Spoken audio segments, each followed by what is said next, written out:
Depuis ce matin, ils plombent. Ils se sont dit, ok, on a un peu fait n'importe quoi, on a donné de l'argent à n'importe qui. Si je trouve ces personnes-là qui sont les mêmes, qui ont les mêmes besoins et à qui je peux vendre le même produit encore et encore et encore sans pour autant avoir besoin de le changer, j'ai mon minimum valuable segment, ce qui est très important.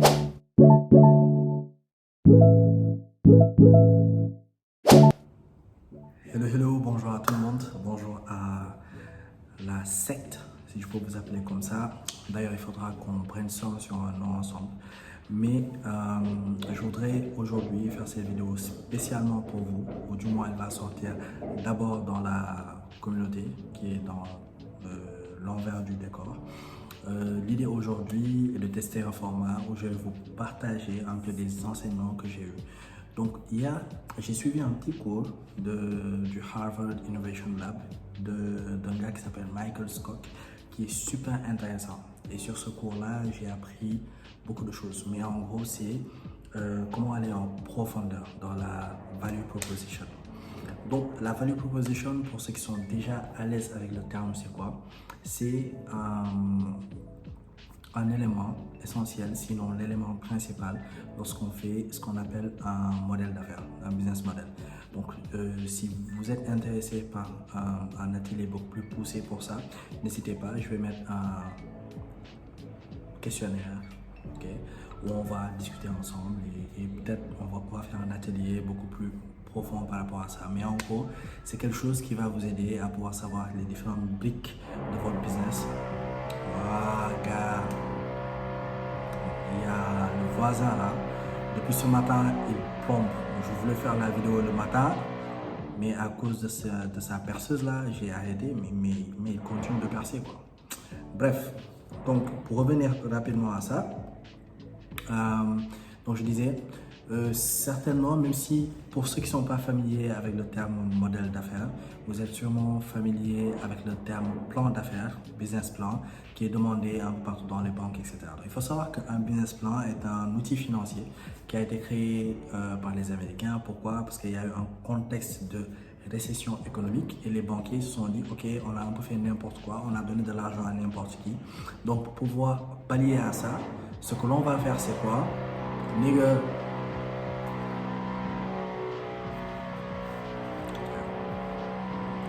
5 secondes de silence, franchement, j'ai envie de... Ouais. Donc, ils se sont dit, ce qu'on va faire, c'est quoi? On va demander aux gens de créer un petit document qu'on va appeler Business Model, où ils vont modéliser le plan d'affaires qu'ils veulent. Et on ne va pas donner de l'argent au premier ahuri qui va venir.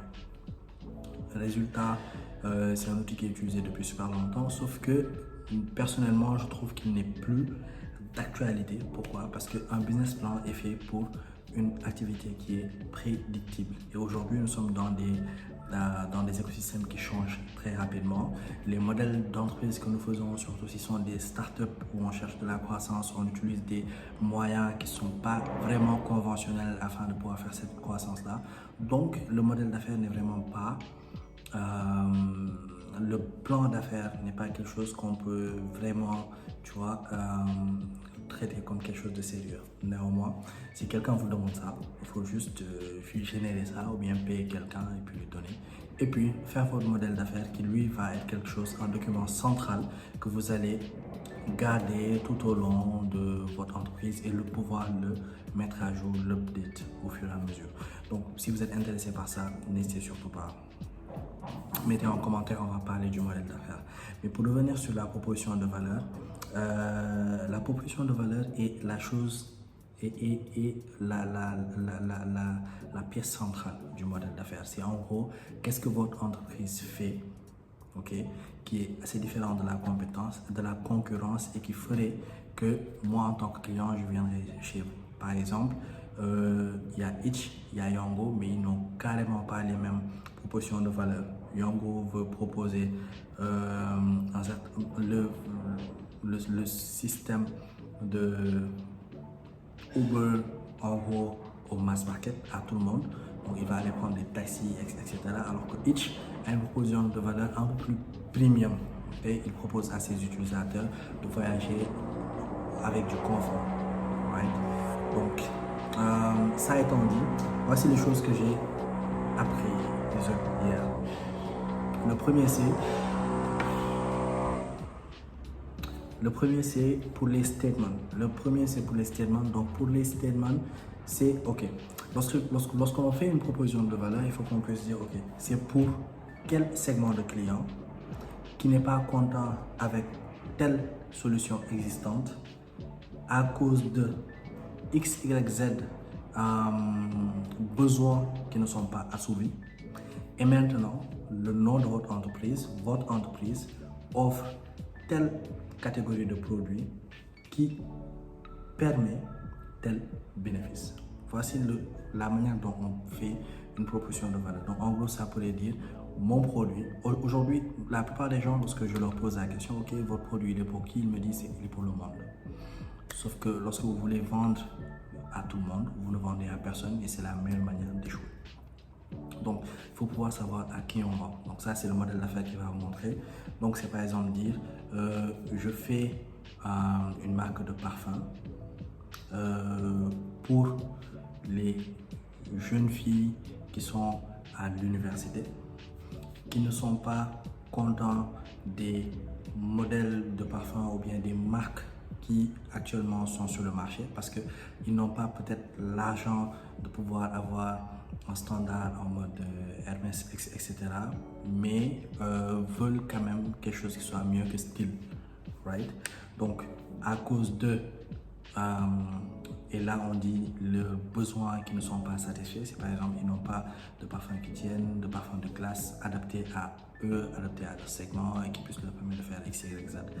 Donc, par exemple, le nom de l'entreprise, on va dire Maison MC, offre des parfums de niche qui donnent, et là, on donne les différents bénéfices de la solution ou bien du produit que l'on donne à Dieu. Donc, qui permet de sentir bon toute la journée, tout en se sentant femme, avec etc. Et ça, avec un budget d'étudiante. Ça, c'est par exemple comment on le fait. Maintenant, ce qu'il faut d'abord, c'est définir c'est quoi le problème. Il faut toujours partir du problème.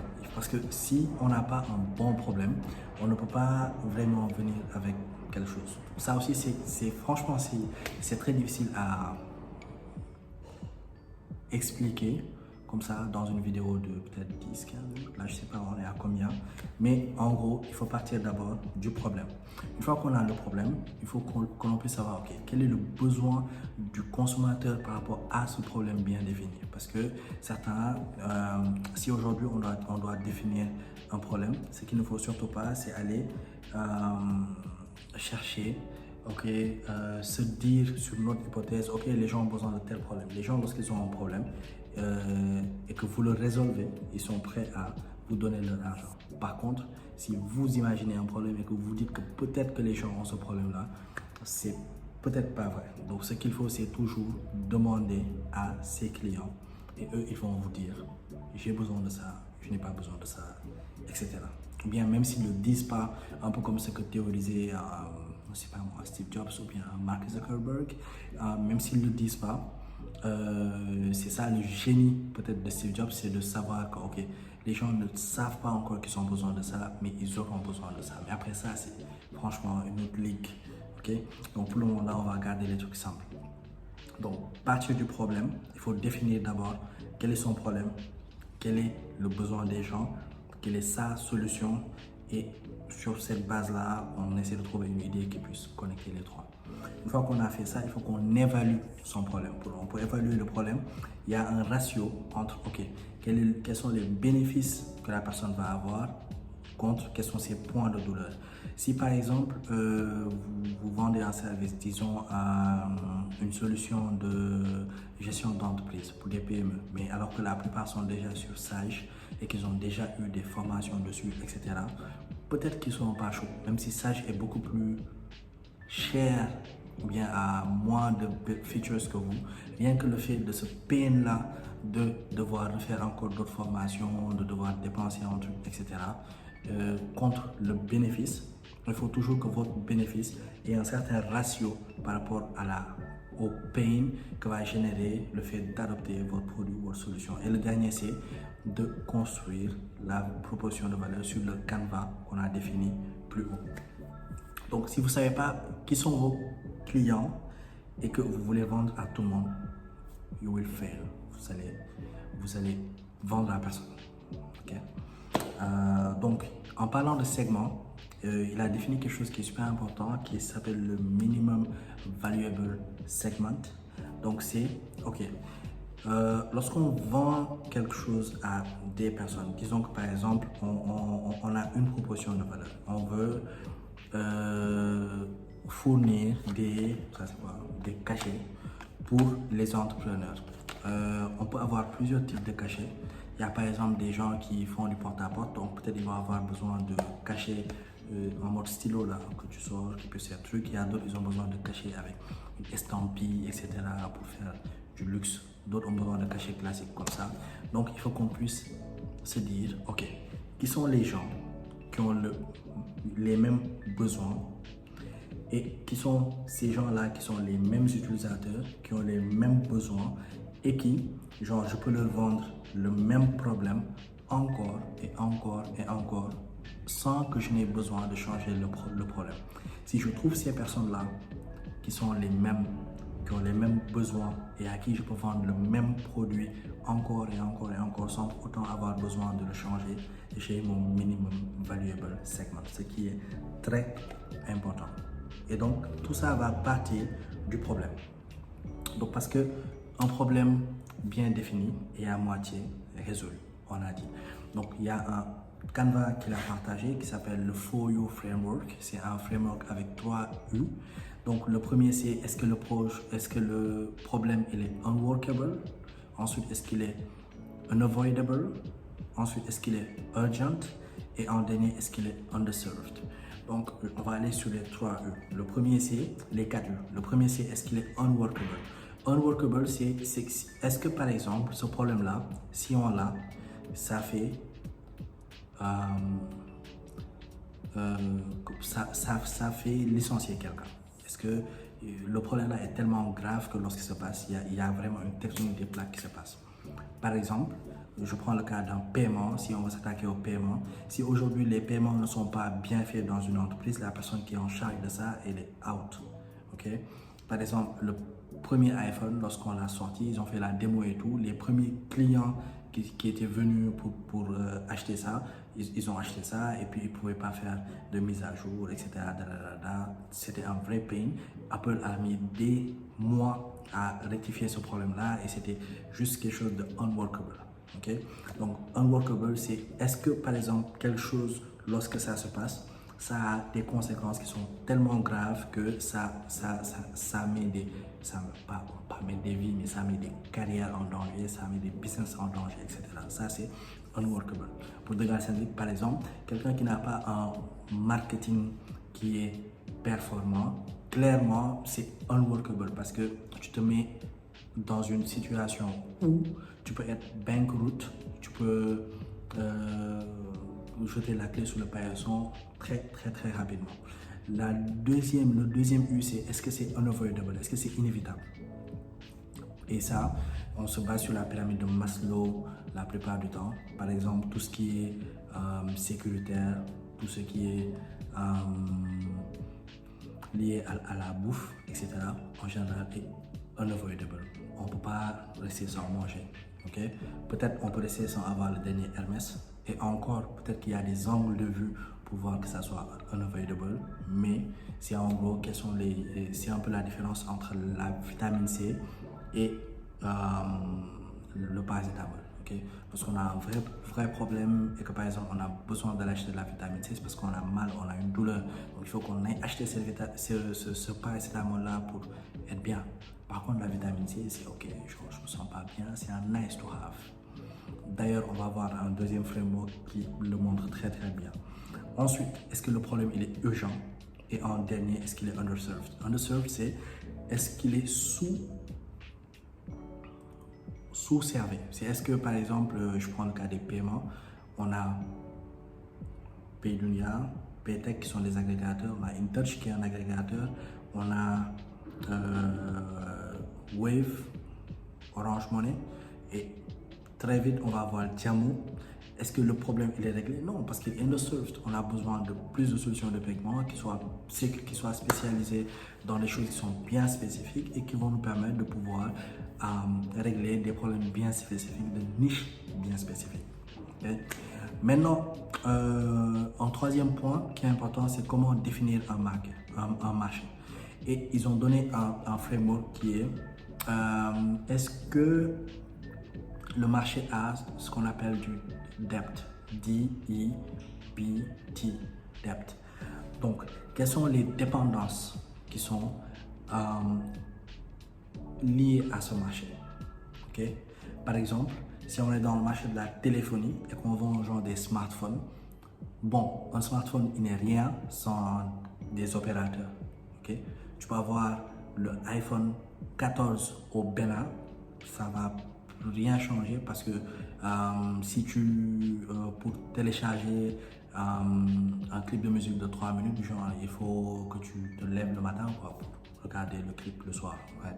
Donc il faut qu'il y ait des opérateurs qui soient bien, il faut qu'il y ait des applications parce que si on a des téléphones sans les applications, ils ne servent aussi à rien.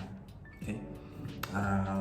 Ensuite, quels sont les facteurs externes qui sont involved dans ce marché-là?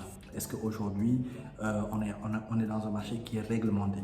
Est-ce que ce marché-là est, par exemple, lié à la saison, etc.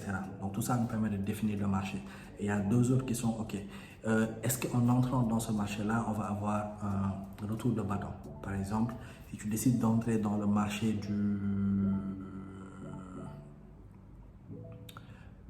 de la 8 au Sénégal, même si c'était autorisé, hein, tu vas avoir un backlash forcément parce qu'on est dans une société qui est un peu conservatrice, ainsi de suite. Et en dernier, est-ce qu'on a un bon timing? Donc ces quatre aspects-là nous permettent de bien définir, ok, quel est le marché cible que nous cherchons et est-ce que on est en train de s'attaquer au bon problème, au bon marché. Ensuite, en parlant d'opportunités de start-up, beaucoup de gens, ils disent que ça soit plus rapide, ça soit mieux et que ça soit moins cher. Michael a dit que ce n'était pas la bonne manière de s'attaquer à un problème parce que tout simplement, il y a un paradigme un peu par rapport à ça. Et pour donner un angle différent, okay, il dit qu'il y a un framework qui s'appelle le framework des 3Ds, les 3D. Le premier, c'est est-ce que ton marché il est disruptif? Je prends un exemple, Uber. Uber, lorsqu'il s'installe, il y a les taxis, il y a ce genre de choses-là, mais c'est un marché qui est tellement en croissance que, aujourd'hui, il y a le même modèle qui est appliqué par Yango et Hitch et ça marche quoi. Et demain, ils veulent venir ici. Ils peuvent. C'est disruptif. Est-ce que c'est discontinu? Discontinu veut dire est-ce que aujourd'hui cette opportunité-là, on peut la segmenter de telle sorte qu'on peut atteindre différents types de personnes, genre petit à petit, ok? Et c'est discontinu, est-ce que c'est defensible? Est-ce qu'on peut défendre cette opportunité-là? Aujourd'hui, si vous voulez entrer, par exemple, je dis n'importe quoi dans le marché de la cosmétique et que par exemple il y a des réglementations qui sont en place mais que vous ne respectez pas, ce qui va se passer c'est quoi? Votre marché n'est plus defensible parce que quelqu'un peut venir vous attaquer pour propriété intellectuelle, etc. Donc il faut prendre encore ces 3D là et toujours demander aux clients, toujours d'après Michael, lorsque vous faites des interviews avec les clients et que vous demandez juste, okay, au lieu d'avoir des hypothèses, je crée un produit pour faire tel, je pense que tu es quelqu'un qui est un potentiel client pour moi, ce que j'aimerais savoir c'est quelle serait la raison pour laquelle tu n'achèterais pas mon produit. Et là, tu commences à noter. La personne va te dire parce que je trouve que c'est cher, parce que je trouve que ceci, parce que je trouve que ceci. À force de faire ça, au fur et à mesure, vous allez avoir une liste de choses que vous allez fixer à petit, jusqu'à avoir un produit où, lorsque vous allez le présenter à un autre client, ça sera un no-brainer parce qu'ils auront résolu tous les petits problèmes. Okay? Je prends le cas du premier iPhone, toujours lorsqu'il est sorti, bah, la batterie chauffée, il n'y avait pas d'application, c'était vraiment pas utilisable, etc. Mais ils ont continué à itérer, demander, jusqu'à aujourd'hui avoir un produit qui soit parfait, qui lorsque tu l'achètes, tu l'utilises day one. Mais ce n'était pas le cas avant. Okay? Donc pour terminer, tout à l'heure j'ai parlé de ce qu'on appelle le gain-pain ratio, le ratio entre quels sont les gains et quelle est la douleur du client. Je vais donner des exemples de gains et des exemples de douleur. Un exemple de gain qu'on peut avoir, c'est le revenu. Okay? Ça, c'est un gain pour le client. Est-ce que ça lui fait gagner de l'argent? Est-ce que ça lui fait économiser de l'argent? Est-ce que ça lui fait gagner du temps? Est-ce que ça met bien les gens de son entreprise, les gens de chez lui, etc. Tout ce qui est people. Est-ce que c'est un avantage compétitif pour lui, okay, d'acheter ton produit ou ton service ou de souscrire à ton service, okay? Est-ce que ça lui fait gagner en réputation, etc. Tout ça sont des gains. Des pains, c'est est-ce que par exemple il a est-ce qu'il te trouve facilement? Est-ce qu'il doit essayer de nouvelles choses? Est-ce que par exemple lorsqu'il entre dans ton produit ou bien dans ton service, genre, il doit lire des notices comme ça? Est-ce qu'il y a une douleur à l'implémentation? Est-ce que c'est quelque chose qui demande beaucoup de trucs pour implémenter? Est-ce que ça demande beaucoup de choses pour déployer? Est-ce que c'est facile d'utilisation? Et en gros, il faut que par exemple ce ratio de gain et de pain là soit supérieur à 10 fois ce qu'il a actuellement pour que ça soit un no-brainer pour lui. En gros, ça c'est les quinries qui le disent. Donc s'ils disent, on teste et on regarde comment ça marche sur notre marché. Right? Et donc en dernier, il dit bring it all together. C'est en gros tout ce qu'on vient de dire là, il faut le mettre ensemble. C'est-à-dire, si on reprend encore la proposition de valeur, c'est ok. Pour qui? Okay? Pour qui? C'est pour notre target customer, notre client cible, notre segment client qui a été défini dans le minimum valuable segment. Juste avant ça, il y a un dernier concept que j'ai oublié, c'est le framework qui s'appelle BLAC, B-L-A-C, BLAC. Donc en gros, ce qui se passe, c'est, je ne sais pas si on va voir ça, il y a ce framework là où on va avoir ici les choses qui sont critiques, ici les choses qui sont aspirational. C'est est-ce que c'est vraiment ok, je dis I refuse. Anyway, on va avoir des produits qui vont être latents. Okay? Si on a quelque chose qui est latent et qui est aspirationnel, c'est par exemple, c'est genre si on l'a c'est bien, si on l'a pas c'est pas grave. Là, on a un nice to have. Okay? Par contre, si on a quelque chose de critique et que on a quelque chose qui, par exemple, est blatant, c'est-à-dire qu'on a besoin de ça maintenant, là, on a un must-have.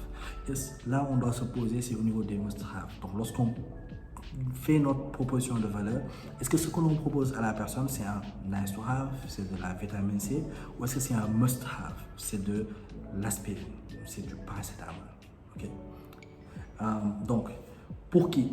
Pour notre audience cible, qui est le minimum valuable segment, et on s'assied assurer que le problème c'est un must-have, le besoin c'est un must-have, et que ça respecte la règle des 4 U pour définir le problème.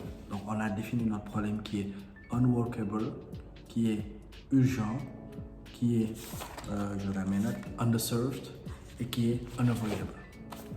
Ensuite, ces gens-là qui sont pas contents avec le service actuel qui est à la fois unworkable et underserved. Donc si aujourd'hui on a une alternative qui est unworkable et qui n'a pas beaucoup de gens là, ces personnes qu'on a définies dans notre MVS qui ont un problème ou qui ne sont pas contents avec le produit qui est unworkable, et deuxièmement, qui n'est pas bien desservi, notre produit est un MVP, okay, qui leur permet de régler ou bien de résoudre, okay, le gain. C'est par exemple ce qu'on a défini au niveau du gain là.